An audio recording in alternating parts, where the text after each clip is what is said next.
Верниците во недела ќе го слават Христовото воскресение Великден. Голем дел од нив го практикуваат постењето, одрекнување од млечни производи, производи од животинско потекло и јајца. Какво влијание има постењето врз здравјето на луѓето, објаснува специјалистот по семејна медицина доктор Светлана Трифуновска.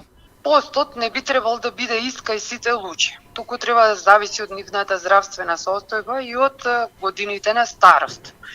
Многу е важно пред да почне постот 7 до 10 дена постепено да се смалува користењето на намирниците од животинско потекло и така да се олесни преодот кон овој друг начин на исхрана.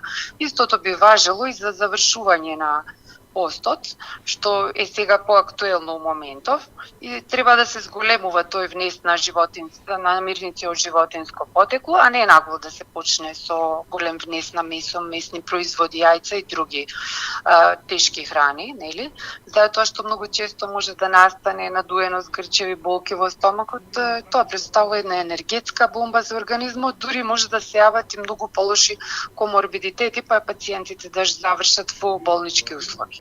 Дали е препорачливо сите групи на верници да постат? Доктор Трифуновска вели дека на ризичните групи граѓани не им се советува постење, особено во овој период кога владее пандемијата со коронавирусот и потребно е да се одржува имунитетот. Пациенти што имаат некаков тип на шеќерна болест, односно диабетес, пациенти со коморбидитети, односно пациенти што имаат болести на срцето и крвните садови, мозочни удари, инфаркти и некои слични коморбидитети, пациенти што имаат малигни болести што се во тек на лекување и пациенти што се бават со тешка физичка работа, трудници, деца и други пациенти со осврт голем, тука би направила пациенти што се имунодефициентни, односно пациенти што имаат намален имунитет. Секој пациент што би требало да пости, би требало до сега да се советува со својот матичен лекар. Посебно по старите лица, ја не би советувала скоро никој да пости, затоа што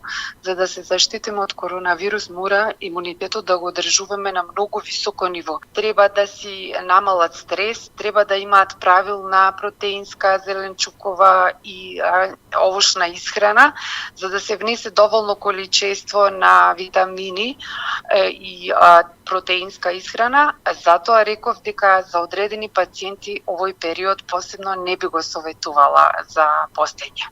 Доктор Трифуновска и со порака до граѓаните да одржуваат дистанца кога влегуваат во простории каде што има голема фреквенција на луѓе, редовно да мијат раце, да внесуваат доволно витамини и здрава храна и редовно да се консултираат со својот матичен лекар.